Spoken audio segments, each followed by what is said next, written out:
Welcome to Tasting Wine. I'm Haley. I'm Toth. Today we're tasting wine. We have a champagne called Philipponnat. Philipponnat. Look at that name, Philipponnat. That's so much fun to say. This is a rosé. This is the Royale Reserve Rosé Brut. Yes. Yes. Yeah. So this one is what was it? 75% Pinot Noir. 75% Pinot Noir. 20%. 20% Chardonnay. There we go. 5% Pinot Meunier. Yep.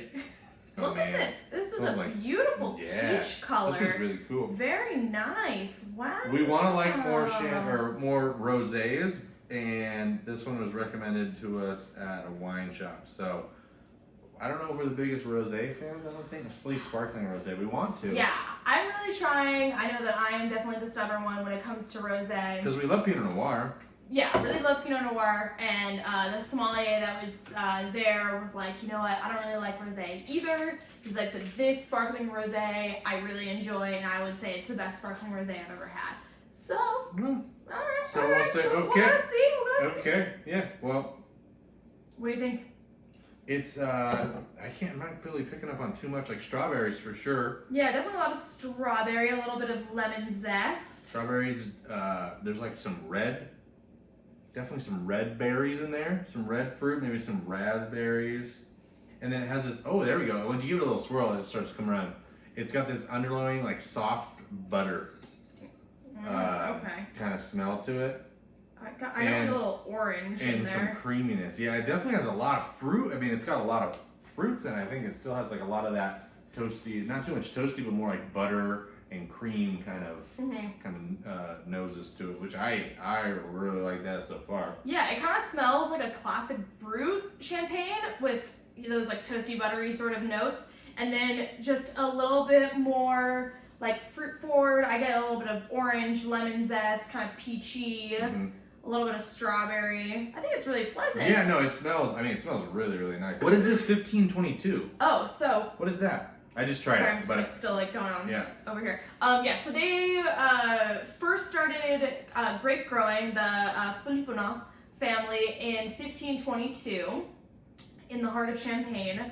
But really, they didn't get like their big notoriety and like release of their first wine until 1910 when Pierre Philipponnat took over. What the hell were they doing for 318 years?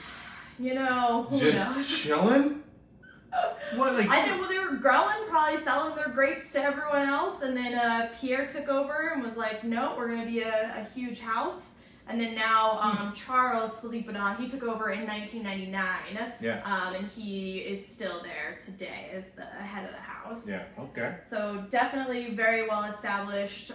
That's pretty crazy. House so in Champagne. It still only seems like 2 generations deep, then, right? If they kind of. They've been growing grapes for a long time. Yeah, they've been growing grapes, but they've only had, I believe, about 2 generations of whatever. Cellar masters. Yeah, cellar masters. There we go. Yeah. Like, what's that term? I can't even think. Well, try it and let me know what you think. What I like is I've seen this more on bottles, and they have a lot more information, like disgorged dosage and the vintage base. I really like that. Like, I want to know what it is. So this was disgorged on, I think, August 2018. It's got 9 grams of residual dosage, and the base is 2014, which I think is pretty sweet. Yeah, actually, I'm so glad that you brought that up, because they were the first champagne house to actually put that on the back of their labels. I guess historically, champagne houses didn't do that. They feel like they're like consumers, and like wine experts should know exactly what's in their wine, and I think that's great. I like knowing, like, because you're creating a non-vintage, but you're pulling different vintages. But I still like knowing like what the main base was, because maybe 2014 was a bomb year for champagne, and they just haven't really come out with like the vintage champagnes, because they take a few years to kind of come around. So yeah, they also do first press only for their champagnes. And another kind of like cool fun fact, sorry, and then we'll jump into this taste, I just think their history is really cool. Yeah. It's like they do everything, like they're very, very old school in terms of like how they grow their grapes. Like they hand plow everything and like like with horses. Yeah, I love that. I'm like, I love that. Gosh. I think that's incredible. But it definitely does show through in the wine, because it has an elegance to it, because I think when you take the time to do those types of things, like it does show within the work. I mean, it's all work you're putting in, but it's the type of work you're putting in. Absolutely. You know, do you have tractors blowing through there, messing up all those vines, or do you have people going through there with a horse? Yeah, with a horse, You know? hand picking, all that stuff. Yeah. It's like, all right, Mhm. I appreciate it.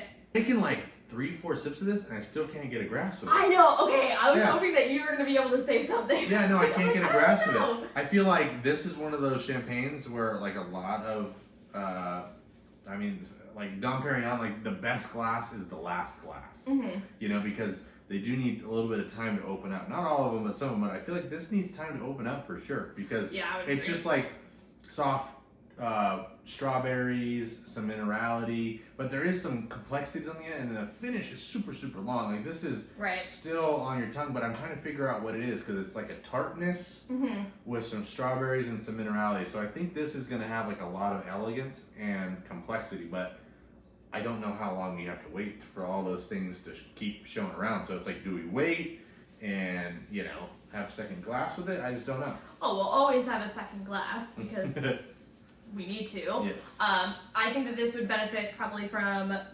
us finishing this glass and then pouring another. Okay, let's So do that. we'll. The nose is fantastic. We'll but reevaluate. Yeah, we'll come back in a bit.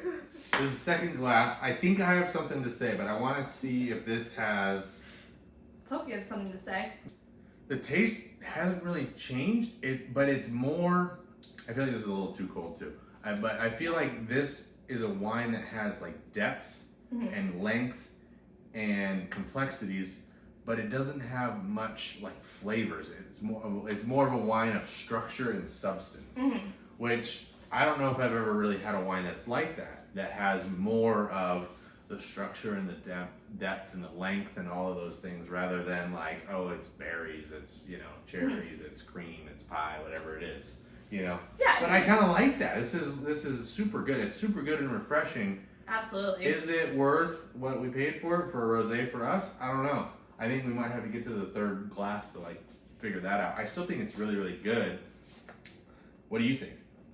I can completely understand where the sommelier that recommended this to us, Why? why he was like, oh yeah, this is one of my favorite rosés. Mm-hmm. When him and I were like discussing rosé, I'm like, yeah, like I'm really sensitive to like sweet. Sometimes rosés for me like tend to be a little bit too syrupy, and this is like very nice, very light, and it is more about the structure of the wine Mhm. versus the actual taste of the wine. So I can see why he's like, yes, Yeah. this is number one. We bought it from High Time Cellars in Costa Mesa, and they have like a whole like champagne room that you get to walk into. It's pretty fantastic.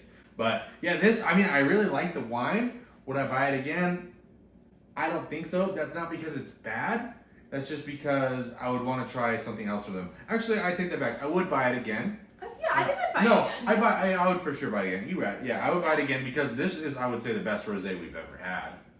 You know, we haven't Yeah. had that many. This is definitely the most expensive one. This one comes in at like 60 to 70 bucks.